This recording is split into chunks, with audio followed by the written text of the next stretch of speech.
안녕하세요. 동아일보 이진한 의학 전문기자입니다. 요즘 코로나19 전국에서 여기저기 지금 발생을 해가지고요. 좀 속상도 하고 또 걱정되기도 합니다. 그래서 오늘 특별한 분을 모셨는데요. 바로 현장에서 불철주야 코로나19를 검사하고 또 검체를 또 가져오기도 하고 하는 그런 의사분이 계십니다. 자, 오늘 그분과 같이 모셔서 진단검사의 오해와 진실에 대해서 풀어보도록 하겠습니다. 자, 안녕하세요. 안녕하세요. 네, 시청자분들께 본인 소개 좀 부탁드릴게요. 저는 대한진단검사의학회 이사장을 맡고 있는 충남의대 권계철 교수입니다. 안녕하십니까. 대한진단검사학회 감염관리사를 맡고 있는 연세대 이영민입니다. 진단검사의학이라고 소개하셨나요? 자, 저는 의사이기 때문에 아는데 진단검사의학 하면 여러분 이것도 의사분이십니다. 자, 진단검사의학 뭐 어떤 분야인가요? 쉽게 말하면은 모든 검체를 검사를 하고 그 해석을 하고 있는 그런 의사들을 말하고요. 이번 코로나19 바이러스 사태에서도 우수 검사실 인증을 받은 그 기관들이 정확한 검사를 진행하고 있습니다. 자, 그러면 요번에 중요한 이것도 코로나 바이러스, 코로나19도 코로나 바이러스의 일종인데요. 그 검사를 지금 여기에 계신 분들이 한다는 것이지 않습니까? 계속 늘어나고 있는 환자들, 또 의심되는 환자들 보면 요즘 뭐 만여 건 그 이상 넘어가기 때문에 과연 이 검사를 진짜 할 수 있는 건가요? 이게 또 참 궁금한데요. 지금 유전자 검사 우수 검사실로 인증받은 의료기관 77개에서 현재 만에서 15,000건 검사를 하루에 하고 있고요. 그리고 환자로 따지면은 7천에서 약 10,000명의 환자 검체를 검사하고 있습니다. 77개 의료기관에서 바로 이 검사를 지금 하고 있는데 무려 지금 만여 건이 돼도 충분히 할 수 있다. 그런 말씀을 하신 거죠? 네, 그렇습니다. 앞으로 더 늘어나면 더 늘어날수록 충분히 다 검사할 수 있는 건가요? 예, 저희들이 우수 검사실 인증이라고 해서 네네. 검사가 가능한 그런 기관들을 계속 모집하고 교육하고 검증을 하고 있기 때문에 네네. 그 검체 수가 늘어나도 충분히 검사는 가능하리라고 생각합니다. 자, 이 교수님, 기자들이 가장 힘들었던 게 뭐냐면 코로나 검사를 했는데 이 검사 결과가 하루 이틀 뒤에 나온 경우가 많았습니다. 그러다 최근에 6시간짜리 검사로 바뀌면서 바로 그날 바로바로 나와가지고 우리도 정말 그 환자, 그 확진자 수 체크하기 굉장히 편했는데요. 자, 이 검사법 뭐 어떻게 진행되는 겁니까? 지금 현재 코로나19에 대해서 시행하고 있는 검사법은 리얼타임 PCR이라고 부르는 검사 방법이고요. 저희가 코로나 바이러스 유전자를 원래 갖고 있던 유전자 개수보다도 훨씬 더 많이 증폭을 해서 그 양을 확인하는 검사법입니다. 그래서 코로나 바이러스를 검출하는 데 있어서 굉장히 민감도도 높고 특이도도 높고 아주 정확한 검사라고 할 수가 있습니다.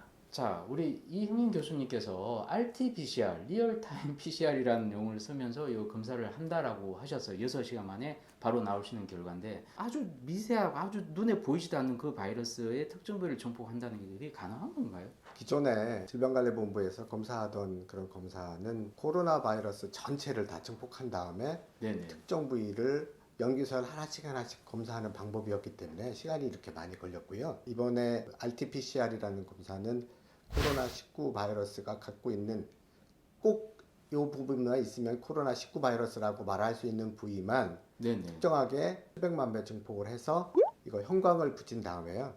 어느 일정한 기준 이상으로 형광이 증폭이 되면 그때 양성, 그렇지 않으면 음성으로 판독을 하는 그런 검사법입니다. 그러니까 이게 눈에 보이지 않는 바이러스, 요걸 수백만 배를 증폭을 시키면 거기다 또 이렇게 형광빛을 내게 하면 이 사람이 바로 바이러스에 걸렸다. 이걸 갖다가 확진할 수 있는 그런 검사가 되겠군요. 그런데요, 이게 결국은 6시간의 빠른 진단 검사를 하기 위해서는 결국은 이 검체가 필요하다 아닙니까? 그죠? 이 검체를 이걸 콕 집어내는 게 쉽지가 않다고 들었는데요. 이 검체를 어떤 식으로 콕 집어내는지 이거 좀 설명 좀 부탁드릴게요. 검체를 채취하는 방법은 이제 여러 가지가 있는데요. 저희가 코로나19 검사를 위해서는 크게 상기도 쪽에 있는 비인두 검체라는 것과 그다음에 하기도 쪽에 있는 객담 두 가지를 이용을 합니다. 그 중에서 그 감염 초기에는 비인두 검체가 가장 민감도가 높은 것으로 알려져 있기 때문에 최초의 중요한 대상이 되는데요. 비인두 검체의 경우에 있어서는 저희가 바이러스가 들어가 있는 세포를 채취를 해야 됩니다. 그래서 그 바이러스가 들어있는 세포를 요 목 뒤 부분, 그래서 이렇게 면봉을 집어넣거나 그러면은 목을 뒤로 빼시기도 하고, 네네. 그다음에 이제 재채기를 하시는 경우도 일부 있습니다. 아, 그래서 그런 것들을 방지하기 위해서 올바른 자세와 네. 올바른 검사법이 굉장히, 그러니까 채취법이 제일 중요하다고 할 수가 있습니다. 그래서 아. 그런 것들을 통해서 채취된 검체만이 네네. 다른 결과를 줄 수가 있습니다. 아, 그리고 좀 폐렴으로 진행된 사람은 또 가래를 또 같이 예, 맞습니다. 반드시 또 해야 되는 건데 예, 맞습니다. 되게 초창기 때 그 가래 검사하고 또 빈두 검사 이거 두 가지를 다 하는 겁니까? 초창기에는 두 가지를 다 하면 좋은데 네네. 객담이 없는 사람에게 이제 객담을 받아오라고 그러면 실패하는 경우가 굉장히 많습니다. 네네. 그런 경우는 오히려 그 검사의 리소스를 잘못 낭비하는 경우가 되기 때문에 네네. 그런 경우는 저희가 이제 비인두 검체 하나만으로 검사하는 아. 경우도 있습니다. 야, 이거 이사장님 이 검사를 일단 하면 의료진도 이게 쉽지가 않은 것 같은데 이거 지금 화면에 보면 이게 의료진이 입는 장비가 거의 우주복 같은데요. 이게 진짜 이런 옷을 입어야 됩니까? 코로나19 바이러스는 굉장히 전파력도 강하고 또 네네. 위험성도 높은 그런 바이러스이기 때문에 네네. 이 검사 채취제를 보호하기 위해서 이렇게 와. 방호복을 입고 채취해야 되고요. 입고 벗고 또 소독까지 하려고 그러면 거의 1시간 걸리는 걸로 되어 있습니다. 저희가 이제 아직도 코로나19에 대해서 아는 것이 많지가 않기 때문에 네네. 가급적 검사자의 안전을 위해서 이런 과정들을 거치게 됩니다. 왜냐하면 검사자는 대부분 다 검체 채취를 하시는 분들은 대부분 다 의료진이지 않습니까? 네네네. 그런 분들이 감염이 되었을 때 코로나19 바이러스가 초기에는 증상이 굉장히 약하기 때문에 병원 내 면역력이 저하된 환자한테 감염을 일으킬 수가 있거든요. 네. 그래서 그분들에 대한 감염 관리가 굉장히 중요한 이슈 중에 하나이고, 네네. 그리고 그런 것들을 위해서 이런 안전 장비를 하고 있습니다. 그럼 환자가 좀 아주 특별한 자세, 정확하게 한 번만에 되려면 좀 자세가 어떤 자세가 필요합니까? 일단 말씀드렸던 것처럼 코 안으로 면봉이 들어가니까 이물감을 느끼고 뒤로 많이 도망을 가시거든요. 네네네. 그래서 머리를 뒤에 딱 대고 더 이상 도망가지 못하게 네, 그렇게 하고서 채취를 합니다. 대부분의 경우. 자, 그런데요. 이렇게 어렵게 검체를 뽑아냈는데 왜 음성이 나왔다가 또 나중 돼서 또 재검사하면 또 양성이 나오고 예. 아니 이런 검사 사실 그거 얘기 듣고 아이 검사 이게 믿을 수 있냐 이게 이 정확도가 이게 진짜 어느 정도인지 신뢰도 확 떨어진다 뭐 그런 얘기 많이 들었거든요. 예. 저희가 이제 감염이라는 거를 생각을 하면은, 네네. 그러니까 감염을 일으키는 병원체가 몸에 들어온다고 바로 감염이 되는 건 아닙니다. 그 병원체가 몸에 들어와서 자기가 살기 적절한 부위로 간 다음에 거기서 네네. 증식을 하게 됩니다. 증식을 하면서 늘어난 바이러스에서 증상이 생길 때 음. 그때 비로소 환자가 감염됐음을 느끼게 되고, 네네. 그리고 그때 바이러스가 배출되면서 다른 사람한테 전파를 하게 되거든요. 네네. 그리고 그런 시점에 검사를 해야 양성이 나옵니다. 이사장님 그 바이러스가 이놈이 지가 스스로 살지 못하니까 세포 속에 사람의 세포 속에 쏙 들어가 버려 숨어버리니까 네, 그렇습니다. 그때는 검체가 잘 발견되기 힘들겠네요. 그러니까 바이러스 양이 네네. 검사에서 양성이 나올 때까지 그 양이 적거나요. 네네. 그리고 또 정확하게 바이러스가 있는 부위가 아닌 부위를 검체를 네네. 채취했을 때 네네. 그때는 음성이 나올 수밖에 없죠. 근데 이 음성이 나올 수 있는 케이스가 굉장히 많지는 않고 그냥 아주 어쩌다 한 번씩 나오는 그런 건가요? 어떻습니까? 예, 질병의 코스에 따라서 다르다고 다르다. 생각하시면 되고요. 네네. 그다음에 이제 선생님께서 말씀하셨던 것처럼 검체 채취 과정이 잘못된 네네. 과정 때문에 나올 수도 있습니다. 그리고 양성이 또 음성되는 경우도 있습니다. 네네. 근데 그런 경우는 이제 환자의 질병이 약물이나 또는 음. 자기 자신의 면역력에 의해서 치료가 되는 경우에 인체 내 바이러스 양이 쭉 줄게 됩니다. 그렇게 되면 이제 어느 순간부터는 음성으로 전환이 됩니다. 거기를 저희가 음전이라는 용어로 표현을 하게 되는데, 네네. 환자의 질병이 거의 다 나았고 아. 다른 환자에게 전파할 가능성이 없어지게 되면은 그때는 저희가 음전으로 그런 시점을 확인을 할 수 있게 됩니다. 그래서 검사가 음성이 양성으로 바뀌었다가 다시 음성으로 바뀌는 거는 자연스러운 질병의 코스라고 보시면 됩니다. 그런데 음성으로 바뀌었다가 다시 양성으로 될 수도 있는 건가요? 음성으로 됐다 이제 양성으로 되는 경우도 간혹 나오는데요. 간혹 나옵니까? 워낙 많은 검사를 하다 보니까 일부 아주 드물게 오류가 생기는 경우가 하나가 있고요. 그다음에 두 번째는 저희가 코로나 바이러스 같은 경우에서는 재감염이 있습니다.